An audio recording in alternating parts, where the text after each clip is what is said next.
우리가 살아가는 삶의 모습을 보면 각양각색으로 살아가게 되지요. 그러나 살아가는 모습을 크게 나누어 볼 수가 있어요. 정치 체제로 나눠 본다면 공산사회주의 체제를 가지고 살아가는 사람들이 있고, 또 자유민주주의, 자본주의 체제를 가지고 살아가는 나라가 있지요. 그들이 무엇을 중요하게 여기냐에 따라서 그것을 그와 같은 체제로 만들어서 살아가게 되는 거지요. 그러면 우리 그리스도인들은 우리가 하나님을 믿고 예수님을 믿고 성령님을 믿는데, 그런 믿음이 우리의 삶의 형식으로, 방식으로, 체제로 나타날 때는 어떻게 나타나야 되느냐.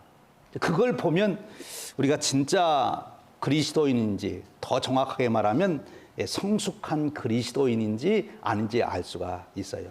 성숙하다고 하는 것은 자기가 믿는, 자기가 알고 있는 핵심 가치, 자기가 믿는 진리, 자기가 선택한 핵심 가치에 맞게 자기의 삶을 만들어가는 사람은 성숙한 사람이고, 그렇지 않고 그저 되는 대로 사는 사람, 환경과 조건에 따라 이리저리 흔들리는 사람은 아직 성숙하지 못한 거죠.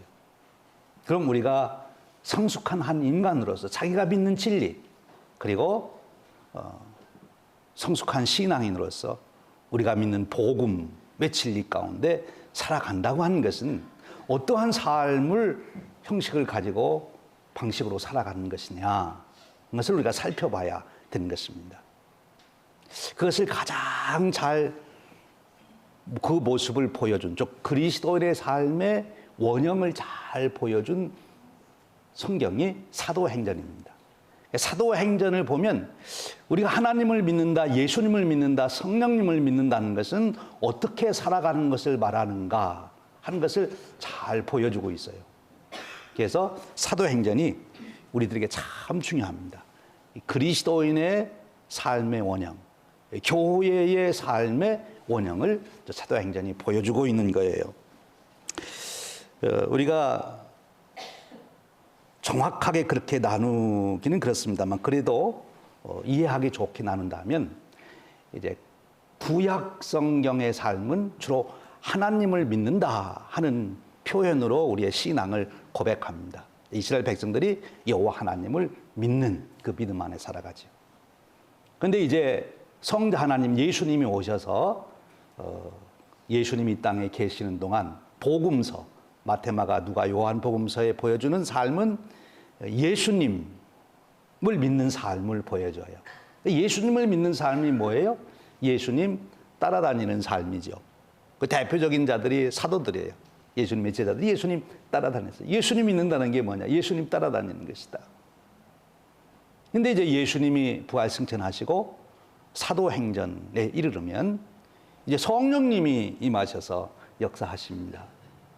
그러면 이제 성부 하나님의 구약의 시대, 성자 예수님 복음서의 시대, 그리고 사도행전 이후에 이루어지는 성령 하나님의 시대에 우리 그리스도인들의 삶은 어떤 삶이 되어야 되느냐? 성령님을 믿는 삶이 되어야 되는 거죠. 그럼 성령님을 믿는다고 하는 것이 도대체 어떻게 사는 것을 성령님을 믿는 삶이라고 할 수 있냐? 그것이 사도행전에 모델들이 잘 나와 있어요.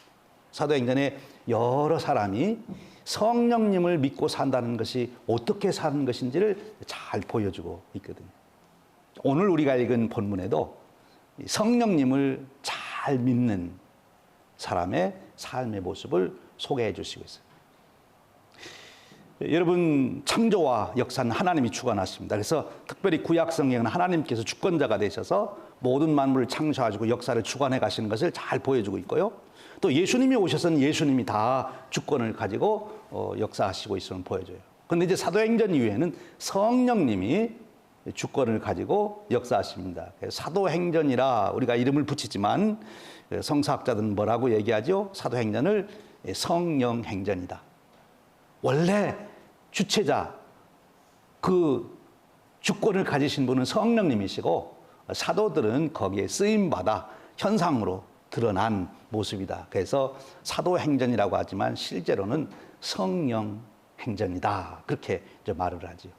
오늘 우리가 읽은 본문 말씀에 바로 성령님을 믿는 사람, 성령님의 역사하심에 참여하여 그의 인생을 살아가는 진짜 그리스도인, 좀 더 정확하게는 아주 성숙한 그리스도인, 하나님께 영광을 돌리고 주님의 구원의 역사를 이루고 성령님의 뜻을 이뤄가는 그런 삶을 살아가는 한 사람을 우리에게 소개해주고 있습니다. 누구지요? 누구지요? 우리가 오늘 성경 읽었는데 누구 이름이 많이 나왔죠? 예, 빌립입니다. 빌립은 예수님의 제자 중에서도 빌립 사도가 있었는데 그 빌립이 아니고 여기 나오는 빌립은 다른 빌립이에요. 사도행전 6장에 보면 초대교회가 이제 부흥이 됐어요. 그런데 문제가 한 가지가 생겼어요. 구제하는 일을 하다 보니까 이 히브리파하고 헬라파 사람들이 교회에 나오는데 히브리파 사람들은 잘 도와주고 헬라파 사람들은 속해 있는 과부들은 잘 안 도와줘가지고 교회 안에 불평이 생겼어요. 그래서 그것을 잘하기 위해서 7 집사님을 택하셔가지고 그 구제 사역을 맡기는 7 집사님을 뽑습니다. 그때 7 집사님을 뽑을 때 뽑힌 사람이 누군가 하면 빌립이에요. 제가 보기에는 투표를 이렇게 했는데 1등으로 뽑힌 사람이 누구예요? 스데반 집사님이시고, 그래서 스데반 집사님이 사도들도 아닌 집사님으로서 제일 먼저 복음을 전하다가 순교를 하게 돼요. 왜 제일 먼저 순교를 했을까요? 어쩌면 그 당시에 베드로나 요한이나 예수님의 동생 야고보다도 이 스데반 집사님의 사역이 아주 엄청나게 영향력을 끼친 것 같아요. 그러니까 제일 먼저 스데반 집사님을 죽였겠지. 그렇지요? 그러니까 스데반 집사님이 아주 탁월한 능력을 가지고 순교까지 감당할 만큼 스데반 집사님은 아주 철저한 예수님을 믿는 그런 집사님이었죠. 성경 표현에 의하면 믿음과 성령과 지혜가 충만해서 사람들에게 칭찬받는 사람, 이렇게 표현하고 있어요. 근데 그 다음으로 이제 등장하는 집사님이 누군가 하면 누구예요? 빌립 집사님이에요. 근데 이 빌립 집사님도 정말 놀라운 역사를 이루는데 베드로나 사도 바울 못지않게 성경이 아주 짧은 그 기록으로만 남지만 그 내용을 보면 이게 바로 성령님을 믿는 그리스도인의 삶의 원형이다 하는 그 모델을 보여줍니다. 오늘 우리가 그 말씀을 읽었어요. 이 빌립 집사님은 우리가 잘 연구해 보면요, 하나님의 구원을 이루는 복음의 역사에 획기적인 변화를 이루신 분이 빌립 집사님이세요. 그러니까 초대 교회가 이제 예수님 믿고 구원받아 다 예루살렘 모여서 함께 교회를 이루어 가는데 처음에는 유대교인지 기독교인지 잘 구분이 안 가요. 다 하나님 믿으니까. 구분이 안 가고 베드로를 의시해서, 베드로는 히브리파 유대인이었겠어요? 헬라파 유대인이었겠어요? 히브리파 유대인, 베드로는 철저하게. 그러니까 유대인 의식이 꽉 차 있는 사람. 유대인 의식에서 제일 그들이 넘기 힘든 벽이 뭐죠? 이방 사람들을 받아들인 거예요. 그래서 고넬료의 집에 가는데도 얼마나 베드로가 힘들었습니까? 하나님이 환상을 보여줬으니까 가지, 그렇지 않으면 못 가실 거예요. 그런데 그런 히브리 사고방식, 유대인의 사고방식을 가지고 있던 그들이 하나님, 예수님, 성령님을 믿고 완전히 그들의 그 인종차별이 다 없어지고 이제 온 세계 모든 민족에게 복음을 전하는 시대가 왔는데 그것을 실제적으로 이루도록 역사한 사람이 누구냐? 그 사람 중에 하나가 지금 빌립 집사님인 거예요. 베드로도 후에 이제 그런 고넬료의 집에 감으로 그런 변화를 가져오고 또 사도 바울이 이방 세계를 다니는 복음을 전합니다만, 그러나 아직 초대 교회가, 우리는 유대인으로서, 그들은 유대인으로서 구원받고 하나님이 자기들을 택했다고 예수님을 믿어도 여전히 유대인 의식 속에 빠져있던 사람들. 그래서 얼마나 유대인대로 살아야 된다고, 뭐 할례로 받아야 된다고 얼마나 예루살렘 교회가 그걸 막 주장하고 했습니까? 근데 그거를 다 뛰어넘어서 구약에 가졌던 사고방식을 깨고 다시 하나님의 구원의 새로운 세계를 열도록 쓰임받은 분이 누군가 하면 빌립 집사님인 거예요. 여러분, 그런 것이 쉽겠습니까? 어렵겠습니까? 굉장히 어려워요. 사람이 사고방식을 바꾼다는 것이 얼마나 힘든지 몰라요. 사고방식을 바꾼다는 것을 현실로 말하면 변화라고 하는 건데, 변화가 얼마나 힘든지 죽기보다 더 힘들다 그래요. 죽는 게 낫지 변화는 진짜 못 한다. 제가 보니까 20년 전에 여러분 헤어스타일이 지금도 똑같아요. 안 변해요, 안 변해. 돌아가실 때까지 안 변할 것 같아요. 한 번 좀 더 멋지게 한번 변화시켰으면 좋을 텐데 안 변해요. 그 모습 그대로예요. 그렇게 변화가 힘들다는. 근데 그 변화를 이뤄낼 수 있는 것이 이 빌립 집사님이 보여주고 있는 거예요. 그래야 무엇이 이루어지느냐? 하나님의 새로운 시대가 열리는 거예요. 지금까지 하나님이 역사하시던 것을 넘어서서 이제는 새로운 시대, 이제 성경으로 돌아가 보면 유대인들 중심으로 복음이 증거되고 확증되던 그것을 넘어서서, 예수님도 유대인 중에 오셨잖아요. 이제는 그것이 온 세계 인류를 구원하는 복음의 새 역사를 이루어야 되는데 이게 넘어가기가 힘든 거예요. 그래서 하나님이 사건적으로 하신 일이 뭔 거면 스데반 집사님을 순교하게 만들었어요. 그래서 예루살렘에 있는 히브리파 유대인들이 절대 예루살렘을 안 떠난다고 뭉쳐 있었는데, 선교를 안 가고 있었는데 어쩔 수 없이 어디로 가게 됩니까? 그래도 할 수 없이 간 곳이 사마리아예요. 그래서 빌립 집사님도 여기 성경에 보면 사마리아에 가서 복음을 전하는데 큰 역사가 일어납니다. 사마리아까지 갔어요. 그래도 거기는 유대인들의 피가 섞여 있잖아요. 거기도 넘어가기가 정말 힘들었는데, 정말 이제 이방 세계로 넘어가야 되는데, 이방 세계 중에서도 제일 힘든 곳이든가 하면 유대인에게 있어서는 지금 여기 나오는 에티오피아. 그 에티오피아는 이제 오늘 우리가 말하는 에티오피아가 아니고 그 옛날의 에티오피아라고 하는 나라는 또 지금은 없었지만 그러나 그 지금의 현재 에티오피아가 더 이제 아프리카 대륙으로 들어가 있는 그런 민족인데, 근데 그분들은 구스라는 말 그대로 피부가 검은 분들을 말하는 거예요. 근데 유대인들에게 있어서 피부가 검은 사람은 노아의 후손 중에 이제 저주받아서 그랬다. 그래가지고 이제 무시하고, 또 인종적으로 이방인 중에서도 제일 무시해서 유대인으로서는 도저히 그들에게는 복음을 전할 수 없는 그런 장벽이 있던 사람. 그런데 그들에게 이제 복음이 들어가는 것. 그래서 성서학자는 그렇게 예수님이 땅 끝까지 가서 복음을 전하랬는데, 예루살렘과 어느 사마리아와 땅 끝이라고 하는데 진짜 그 땅 끝을 예수님이 누구를 생각하고 했냐? 바로 이 에티오피아, 여기 성경에 나오는 구스를 생각하고 한 것이다. 그렇게 말씀을. 그러니까 빌립이 복음이 어디까지 증거해야 되는 것을 직접 보여줘서 이제 사도행전 이후의 교회가 이방인의 장벽을 거리낌 없이 넘을 수 있는 길을 열었다 하는 거죠. 그러니까 이 빌립이 너무 귀한 일을 하게 된 거죠. 근데 그것이 쉬운 일이 아니라는 거예요.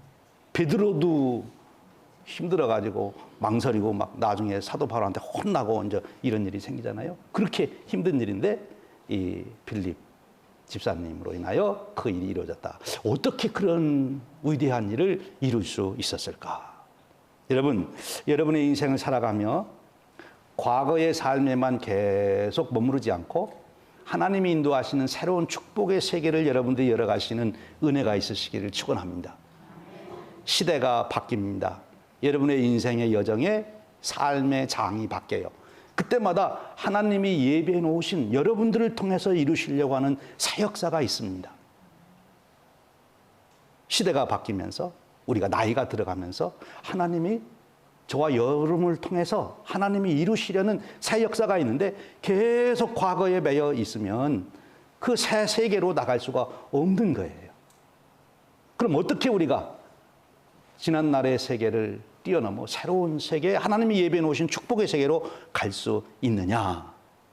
그것이 바로 성령님을 믿는 것입니다. 성령님을 믿는다는 게 뭐냐?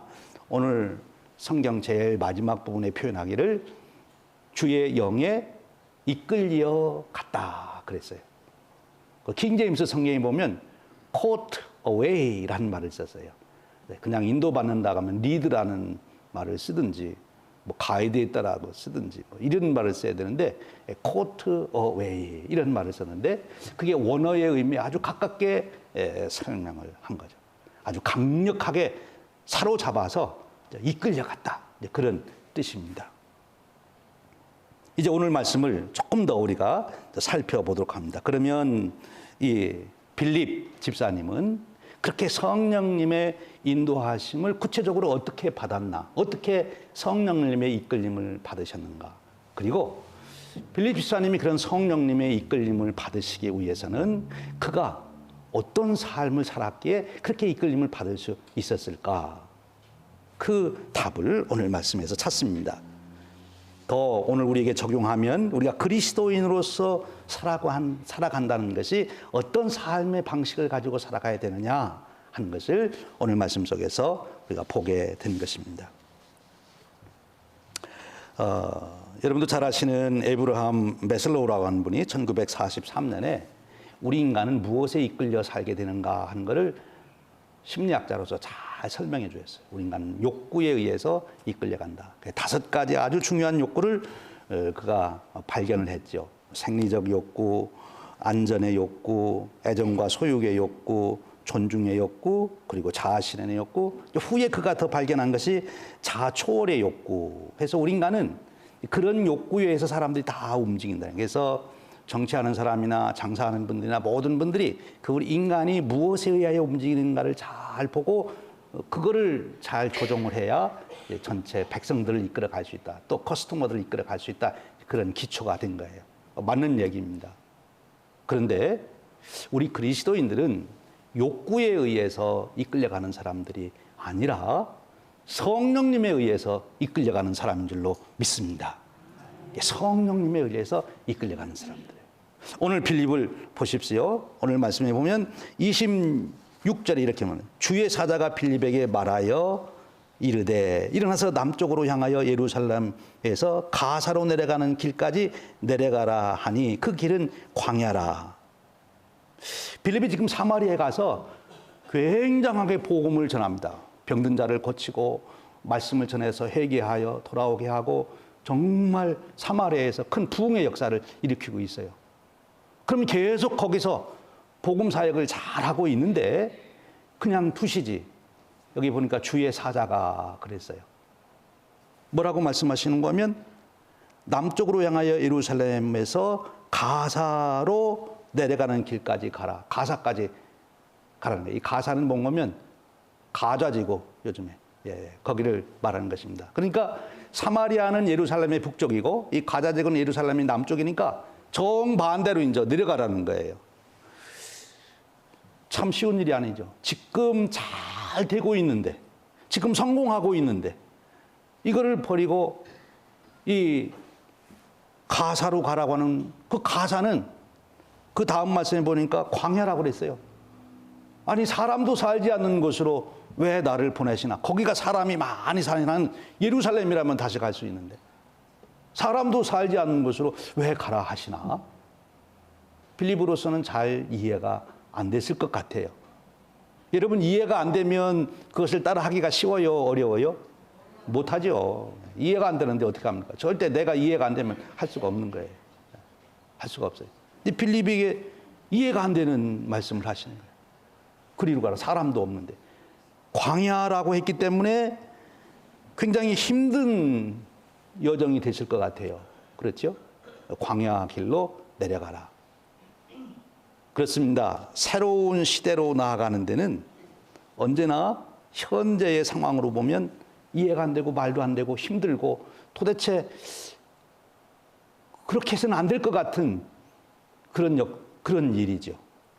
근데 성령님께서 말씀하시는 거예요. 근데 빌립이 어떻게 합니까? 그리로 순종하여 간 겁니다. 여기 27절에 일어나 가서 보니 순종해서 갔어요. 이것이 성령님에 이끌려가는 사람의 삶입니다. 여러분 성경 말씀을 읽을 때 찬송을 부를 때 기도할 때 여러분 마음속에 성령님께서 지금까지 여러분들이 안 해봤던 일을 하라고 시키는 일이 있어요. 그 자꾸 잊어버리려고 아니라고 하는데 자꾸 그것이 기도하는 중에 떠오르고 하는 말씀을 읽는데도 자꾸 그것이 깨달아지고 찬송을 부르는데도 자꾸 그렇게 하고 싶어요. 지금까지 한 번도 안 해본 일인데 한 번도 안 해본 일을 하려면 굉장히 어렵죠. 하던 일이라면 몰라도. 근데 그것이 성령님께서 우리로 하여금 새 일을 이루도록 부르시는 은혜라는 거예요. 거기에 순종해야 한다는 것입니다. 순종해야 돼요. 여기 특별히 주의 사자가 말씀해서 내 생각이 아니고 다른 어떤 이유가 아니라 주의 사자가, 즉 하나님께서 내게 주시는 말씀 속에서 내게 말씀하시는 바가 이거를 내가 하라고, 그것에 순종하는 것, 그것이 성령님을 믿는 것이고 성령님에 이끌려 사는 거예요. 무슨 일이 일어날지 모르고 순종해서 갔더니 거기 보니까 에디오피아 사람, 곧 에디오피아 여왕 간닥의 모든 국고를 맡은 관리 대신 관리인 네시가 예배하러 예루살렘에 왔다가 이제 돌아갔다 가는 길이다, 그렇게 표현하고 있어요. 말씀드렸듯이 에디오피아는 바로 이스라엘 백성들에게 있어서는 가장 가서는 안 될, 접촉해서는 안 될 사람들이에요. 거기다가 네시라고 그랬어요. 여러분들이 아시는 대로 네시는 구약 성경에 의하면은 절대 성전에 들어올 수도 없는 그런 사람들이에요. 근데 그에게 보내신 거예요. 이중 삼중적으로 도저히 이 빌립이 가서는 만나서는 안 될 사람에게 성령님이 보내신 거예요. 하나님의 복음이 유대인이라고 하는 구약 성경의 율법에 배어 있는 그 한계를 넘어서서 하나님 복음이 모든 민족, 모든 사람들에게 전파될 수 있는 길을 열어주시는 거예요. 이때 빌립이 순종 안 했으면 계속 복음은 유대인들에게만, 아니면 성한 사람들에게만, 그런 사람들에게만 복음이 전해져야 된다고 했을 거예요. 그런데 빌립이 이 에디오피아 여왕 네시에게 감으로 인해서 복음은 모든 민족 누구에게나 전해져야 되는 축복으로 된 것입니다. 놀라운 축복이죠. 빌립이 순종했기 때문입니다. 여기 이 관리인은 그 나라로 말하면 뭐 재정부 장관이나 뭐 국세청장 정도 되는 사람이죠. 굉장히 권세가 있는 사람이에요. 왕이 자기 국고의 재산을 맡기는 사람이면 제일 신임받는 사람이에요. 사람은 한 사람이지만 이 사람이 자기 나라에 돌아가서 이제 후에 나옵니다만 어떻게 했을까요? 가는 길에 복음까지 듣고 세례까지 받고 돌아갔는데 어떻게 했을까요? 가서 놀라운 복음 증거자가 됐으리라고 봅니다. 얼마나 효과적이에요. 빌립이 생각하고 그 당시 사람들이 생각할 때는 정말 사마리아에서 이렇게 복음 전도를 잘하는 게 낫지 왜 거기까지 광야까지 가서 그 어렵게 또 복음을 전하지 말아야 될 사람들에게 복음을 전했냐, 그럴 수 있지만 이 일로 인하여 아프리카의 복음이 증거되는 놀라운 역사가 일어나지 않습니까? 사랑하는 저와 여러분도 이렇게 쓰임받는 축복이 있으시기를 주님의 이름으로 축원드립니다. 이렇게 쓰임받으려면 우리가 할 일은 순종하는 일이다 하는 거예요. 그리고 그 다음에 나오는 내용의 말씀을 보면 이제 접근합니다. 근데 가까이 가니까 다가가라. 여기 표현이 달려갔다, 그렇게 표현해요. 그 높은 분이 수레를 타고 가는데 수레가 사람 걸음보다 빠르겠습니까? 느리겠습니까? 제 생각에는 좀 빨랐을 것 같아요. 그렇죠? 그런데 빌립이 거기까지 이제 갔는데 가까이 가라 그러니까 여기 달려가서 얼마나 열정적으로 순종했는가 하는 것을 보게 됩니다. 가까이 가니까 그 간다게의 네시가 이사야서를 읽고 있는 거예요. 여기 참 할 얘기가 많습니다만 오늘 말씀으로 돌아와서 얘기하면 복음을 전했다는 거예요. 기회를 잘 잡았어요. 뭐 읽느냐? 그 읽는 거 깨달았느냐?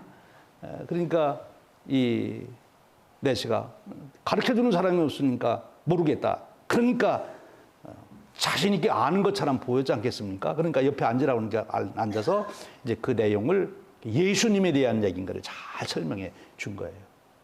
그래서 이 네시가 거기에서 예수님을 바로 믿지 않습니까? 그리고 물이 있으니까 세례받겠다. 얼마나 확실합니까?